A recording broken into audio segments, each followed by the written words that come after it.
اب آنا ہے عمران خان صاحب نے، اور عمران خان صاحب نے بھی کوئی نہیں بچنا. اور یہ بھی میں آپ کو بتا دوں کہ عمران خان صاحب اور فیض حمید صاحب کا جو نیٹ ورک تھا، جو ان کے روابط تھے، اس کے بھی ثبوت ہاتھ لگے ہوئے ہیں سر، اس کے بھی ثبوت ہاتھ لگے ہوئے ہیں. یہ بھی میں آپ کو بتا دوں کہ فیض حمید اور عمران خان جس ہائی لیول کے اوپر روابط قائم رکھ کے بیٹھے ہوئے تھے، اس کے ثبوت باقاعدہ طور پر پاکستان کی سیکیورٹی اسٹیبلشمنٹ کے ہاتھ لگے ہوئے ہیں. اور اگر کوئی یہ سمجھتا ہے کہ عمران خان اور فیض حمید کے جرائم پر ان کو معافی مل جائے گی، تو سر اٹس ناٹ ایکسیپٹیبل. یہ تو نہیں ہونے لگا، یہ تو فوج پاکستان اس کے اوپر کمپرومائز نہیں کرنے لگی. میں آپ کو پھر بتا دوں کہ فیض حمید صاحب 9 مئی میں بھی ملوث تھے، الیکشنز 2024 کے ریگنگ میں بھی ملوث تھے. اس حوالے سے بھی فوج پاکستان نے تحقیقات کی، کیونکہ جو فیلڈ جنرل کورٹ مارشل کی خبر ہوتی ہے، اس میں آرمی کا اپنا ایک یونٹ ہوتا ہے جو انکوائری کرتا ہے. تو جو اس وقت آرمی کے سینئر رینک کے آفیسرز انکوائری کر رہے ہیں، وہ اس نتیجے تک پہنچے ہیں کہ جو انکوائری ہو گئی ہے وہ تو ہو گئی. جو فیلڈ جنرل کورٹ مارشل شروع کیا گیا، جو چارج شیٹ کیا گیا، ٹھیک ہے، یہاں تک تو ہو گیا، یہ ادھر تک تو سزا ہونی ہے. اس کے بعد کا جو عمل ہے وہ یہ ہے کہ وہ لوگ، وہ کردار، وہ شخصیات جو اس پورے عمل کا حصہ تھیں، جو پورے فیض حمید کے نیٹ ورک کا حصہ بنی ہوئی تھیں، سر رسی ان کے گردنوں میں آنی ہے. یہ بات میری لکھ لیں، چاہے وہ کوئی بیوروکریٹ ہو، چاہے وہ کوئی سیاستدان ہو، چاہے وہ کوئی جرنیل ہو، چاہے وہ کوئی جج ہو، تو سر بچنا کسی نے نہیں ہے. وہ شعر ہے نا کہ آج میں زد میں ہوں تو کوئی خوشگمان نہ رہے، آج میں زد میں ہوں تو کوئی خوشگمان نہ رہے، چراغ سب کے بجھیں گے، ہوا کسی کی نہیں. تو سر بچنا کسی نے نہیں ہے. فیض پڑھیا گیا تو عمران خان بھی گیا، فیض نو سزا تو عمران خان نو سزا.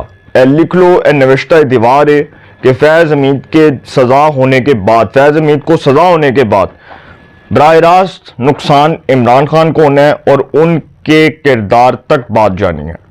بچنا عمران خان نے کوئی نہیں ہے، کیونکہ تدہیر کا عمل شروع ہو چکا ہے. پاکستان کی سیکیورٹی اسٹیبلشمنٹ اب تک یہ دیکھ رہی تھی اور اس چیز کو اینالائز کر رہی تھی کہ اس کے اوپر ریئیکشن کیسے آتا ہے. لیکن چونکہ 24 نومبر کا جو احتجاج تھا، اس کا دراصل مقصد ایک ہی تھا کہ فیض حمید کے خلاف جو فیصلہ آ رہا تھا، جو چارج شیٹ پیش کی جا رہی تھی، وہ نظر آ چکی تھی اور تحریک انصاف کو پتہ چل چکا تھا کہ یہ فیصلہ آنے جا رہا ہے، اس کو چارج شیٹ کیا جائے گا. تو وہ پریشرائز کرنے کے لیے تحریک انصاف نے 24 نومبر کی کال دی.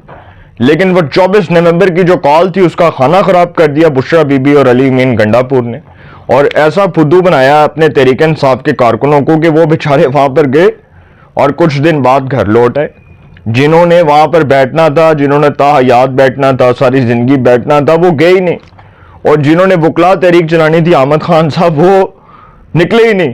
تو آپ اندازہ لگائیں سر کہ جو باتیں کر سکتے ہیں، جو بیانات دے سکتے ہیں، وہ عملی طور پہ کچھ نہیں کر سکتے. اور ان کے اندر طاقت ہی نہیں ہے، ان کے اندر صلاحیت ہی نہیں ہے، ان میں سکت ہی نہیں ہے کہ یہ جو بات کریں اس پر قائم رہیں. پہلے یہ کہتے تھے کہ جی سنجانی میں بیٹھے رہیں گے، پھر یہ کہتے تھے ہم ڈی چوک میں جائیں گے، پھر یہ کہتے تھے ہم اسلام آباد کے وانوں میں جائیں گے، پھر یہ کہتے تھے ہم حکمرانوں کو نکالیں گے اور اس حکومت کا دڑن تختہ ہو جائے گا. یہ پاکستان میں جو سمجھتے ہیں، جو یہ سوچ کر بیٹھے ہیں کہ پاکستان میں ٹرکی جیسا انقلاب آ جائے اور رجب طیب اردگان کے لیے لوگ ٹینکوں کے نیچے لیٹ جائیں، تو سر پاکستان کی ڈیموکریسی جو ہے وہ ایک پیور ڈیموکریسی ہے، وہ ایک خالص جمہوریت ہے. اور وہاں پر جو خالص جمہوریت ہے وہ یہ نہیں ہے کہ وہاں پر جرنیل آئے، انہوں نے 35 سال اقتدار پر قبضہ کیا، اور 35 سال اقتدار پر قبضہ کرنے کے بعد عوام کا غصہ تھا جی، وہ شدید رد عمل یہ تھا کہ عوام سڑکوں پر نکلی اور انہوں نے حکومت گرا دی. یہاں پر تو ڈیموکریسی جتنے سال آئی، پاکستان کو 77 سال تو ہو گئے نا، تو ان 77 سالوں میں 36 سال آپ نکال دیں تو بقیہ جو ٹینیور ہے وہ جمہوریت کا، اس کو آپ دیکھ لیں کہ جمہوریت کا سروائیول تو دفن ہوا. کبھی ہمارا کوئی جو ہے، کبھی ہمارا شجاع بادشاہ آ جاتا تھا، کبھی ہمارا جنرل کیانی آ جاتا تھا، کبھی ہمارا جنرل باجوہ آ جاتا تھا. تو سر پاکستان کی جو فوج ہے اس نے خود باجوہ ڈاکٹرائن بنائی. یہ خود باجوہ نے کہا تھا شاید میتلا کو انٹرویو دیتے ہوئے کہ انہوں نے سوال کیا نا کہ آپ کو لوگ باجوہ ڈاکٹرائن کہتے ہیں تو کیوں کہتے ہیں؟ تو انہوں نے کہا کہ یار میں طاقتور ہی بڑا سی، عمران خان تے ساڈا ڈمی سی، وہ تے میرے کو ڈردا سی، انہوں پتا سی کہ باجوہ بڑا طاقتور ہے تے باجوہ نے کو حکم جاری کرنا ہے تے عمران خان جڑا سائن کر کے وہ سمری پاس کرے گا. اور انہوں نے کہا کہ ہمارے حکم کی تعمیل ہوتی تھی. جنرل باجوہ اور جنرل فیض جو ہیں وہ عمران خان کو لانے میں ان کا بڑا کی رول تھا, بڑا کلیدی کردار تھا. اور عمران خان کے حوالے سے تو خود شاید میتلا کو انٹرویو دیتے ہوئے جنرل باجوہ نے کہا کہ 2018 میں ہم تجربہ کر رہے تھے کیونکہ ہم نون لیگ اور پیپلز پارٹی کو آزما چکے تھے. بقول جنرل اشفاق پرویز کیانی جو وہ بات کرتے تھے, اور انہوں نے 2011 میں ہی تجربہ کیا تھا نا عمران خان کا جنرل شجاع پاشا کو ساتھ میں لا کر, اور پھر گیلانی صاحب جو نااہل ہوئے تھے اس کے پیچھے بھی جنرل شجاع پاشا اور جنرل کیانی کا ہاتھ تھا کہ اس وقت افتخار چودھری کو کہا گیا, اور افتخار چودھری جس کو بڑا طاقتور جج کہا جاتا تھا کہ جی وہ تو کسی کی سنتا نہیں ہے, تو سر افتخار چودھری بھی انہی کے ہاتھوں میں کھیلے تھے. افتخار چودھری صاحب نے بھی وہی کیا تھا. جب ان کے بیٹے کے اوپر الزام آیا تو اس وقت انہوں نے اگلوں نے ڈرایا کہ ہاں بھائی تیرے بیٹے نو بھی ایسے ہی پڑھ لینا. انہوں نے کہا کہ جی اچھا وہ جی اوکے مانی نا بات. تو سر پاکستان میں جو کچھ ہوتا ہے آرڈر کے مطابق ہوتا ہے. فیض حمید صاحب جو کچھ کرتے تھے باجوہ صاحب کے کہنے پر کرتے تھے. باجوہ صاحب جو کچھ کرتے تھے اپنی سوچ کے مطابق کرتے تھے. فیض حمید صاحب اور باجوہ صاحب کا کلیش تب ہوا جب عمران خان کو پتا چلا کہ باجوہ جو عدم اعتماد میں میرے ساتھ نہیں کھڑا اور فیض کھڑا ہوا ہے, تو فیض حمید بے بس تھے, وہ چیف آف آرمی سٹاف نہیں تھے. وہ کیا کر سکتے تھے؟ عمران خان کے خلاف تحریک عدم اعتماد ناکام نہیں بنوا سکتے تھے کیونکہ سارا جو عمل تھا وہ باجوہ صاحب کے ہاتھ میں تھا. تو باجوہ صاحب نے تو جی فیض حمید صاحب کا تیا پانچا کر دیا. انہوں نے کہا کہ جی نہیں, جدو انہوں نے پتا چلے نا کہ عمران خان آ رہے ہیں دوبارہ تے الیکشن کرا کے انہیں پھر چیف آف آرمی سٹاف بنانا ہے فیض حمید نو, تے اچھا اے کام نہیں میں ہون دینا. انہوں نے ادھر ہی جو ہے نا عمران خان کے اوپر فل سٹاپ لگایا اور انہوں نے کہا نہیں میں آپ کو نہیں سپورٹ کروں گا. تو سر بچنا عمران خان نے بھی نہیں ہے. یہ لکھ لیں میری بات, نوشتہ دیوار ہے. فیض حمید گیا تے عمران گیا. دوسری بات یہ ہے کہ ISPR کے مطابق فیض حمید کے خلاف فیلڈ جنرل کورٹ مارشل کی کارروائی شروع کی گئی, اور field general court marshal K اگلے مرحلے میں فیض حمید کو باضابطہ طور پر چارج شیٹ کر دیا گیا. ISPR کے مطابق ان چارجز میں سیاسی سرگرمیوں میں ملوث ہونا, آفیشل سیکرٹ ایکٹ کی خلاف ورزیاں کرتے ہوئے ریاست کے تحفظ اور مفاد کو نقصان پہنچانا, اختیارات اور سرکاری وسائل کا غلط استعمال اور افراد کو ناجائز نقصان پہنچانا شامل ہے. ISPR کا کہنا ہے کہ field general court marshal K عمل کے دوران ملک میں انتشار اور بدامنی سے متعلق پرتشدد واقعات میں فیض حمید کے ملوث ہونے سے متعلق علیحدہ تفتیش بھی کی جا رہی ہے. ISPR کے مطابق ان پرتشدد اور بدامنی کے متعدد واقعات میں 9 مئی سے جڑے واقعات بھی شامل تفتیش ہیں. وہی بات جو میں نے آپ کو کی کہ 9 مئی بھی فیض حمید کے گلے پڑنا ہے. ان متعدد پرتشدد واقعات میں مذموم سیاسی عناصر کی ایما اور ملی بھگت بھی شامل تفتیش ہے. وہ شکنجے میں آئیں گے جو فیض نیٹ ورک کا حصہ تھے. فیض گیا تے عمران گیا. میں نیل کرائیاں نیل کا میرا تن من نیلو نیل, میں نے کرسی دی سولی چاڑیا تے ایک نہ سنی دلیل اج منصف ہو جا افزا. میں کیتا فیض وکیل, جنہوں نے فیض نو وکیل کیتا سی وہ گئے تے فیض بھی گیا. اپنی رائے کا کمنٹس میں ضرور اظہار کیجئے گا. انشاءاللہ ایک نئے سیگمنٹ کے ساتھ پہ ملاقات ہوگی. اپنا بہت خیال رکھیے گا. اعلیٰ نگہبان.